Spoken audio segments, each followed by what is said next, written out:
ассалому алайкум ҳастон азизи, саломат хона ба салом бошед. Давоми видео. Дар синфи 11 ман аз директори мактаб хоҳиш карда будам ки синфҳои болоиро ба ман надиҳад.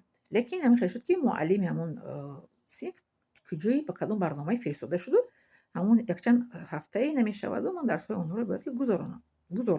Яъне ки дарсгузорӣ кунам ва дарси онҳоро бояд диҳам. Ва ба синфи 11 даромадам. Синфи 11 як ду се бор дарс додам. Намисол ду то омадани муаллим ба кадом барномае фиристода шуда буданд ки дарсҳо бояд ки башан гузаронда шуд. Баъд як рӯз ҳамон синфи 11 мегӯяд ки муаллима моро ҷавоб дид, мо ба намози ҷумъа меравем. Мактабхона чию намози ҷумъа рафтанаш дар кадом қонун омадааст Тоҷикистон, ки дар қонуни рӯи олам ки мактабхон бояд ки намози ҷумъа равад. Мактабхон бояд мактабашро хонад. Муаллима мо мактаб намозро бояд ки вай накунем, рӯзи ҷумъа мо намоз мерем. Ман гуфтам хоб майлаш, ҳамин хел маслиҳат мекунем. Биёед хел маслиҳат мекунем. Шумо мебароед ҳамин дарс, пеш аз баромаданатон якта фамилияатон бо номатон мегӯед, ман небл мекунам. Ин синфҳои русӣ. Небл, яке дарс набуд. Не чӣ хел? Ман гуфтам дидед? Шумо маънои онро додед ки шумо дурӯғ гуфта истодед. Шумо масҷид намеравед. Намозам наmerавед. Якум ки дар қонун нест, дуюмиш ки нест. Масҷид намеравед. Сеюмиш ки шумо меравед дар ҳар ҷо мегардед. Ё ки диска клуб аст пушти мактаб. Меравед аз диска клуб дилхушӣ мекунед дар он ҷо. Ман шуморо нест набуд мемонам. Небл. Барои чӣ? Барои он ки дар як донишгоҳ ҳамин хел шуд. Омӯзгор донишҷӯро иҷозат медиҳад меравад. Донишҷӯ дар садамаи нақлиётӣ дучор мегардад ва муаллимаро ба суд кашиданд. Ман гуфтам ман ҳеҷ гоҳ дар суд нарафтам ва ба суд намехоҳам равам. Фаҳмидед? Марҳамат, фамилия номотон гӯед, ман небл мекунам. Марҳамат, роҳи сафед равед. Ман масҷид меравед, куҷо ки меравед?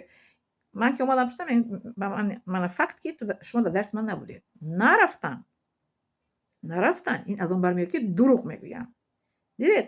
Мо ҳам таълим медиҳем, ҳам тарбия мекунем. Устод ҳамин гуна аст. Таълим медиҳад ва тарбия мекунад. Чизе ки ноҷуки дид дар шогирд, дарҳол ба директор хабар медиҳад.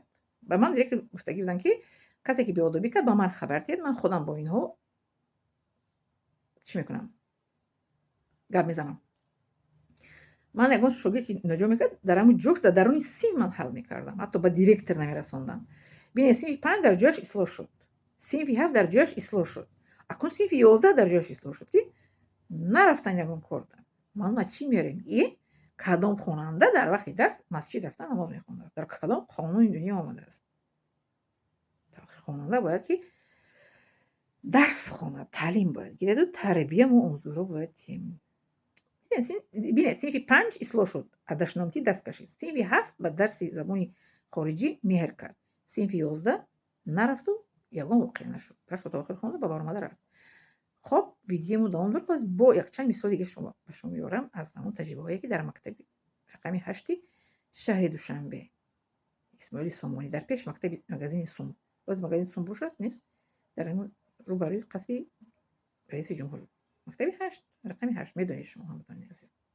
Ана ҳамон мактаб ман кор ва фаъолият кардам. Бози бои видеомо давом дорад. Мо ба шумо бо мисолҳо меорам.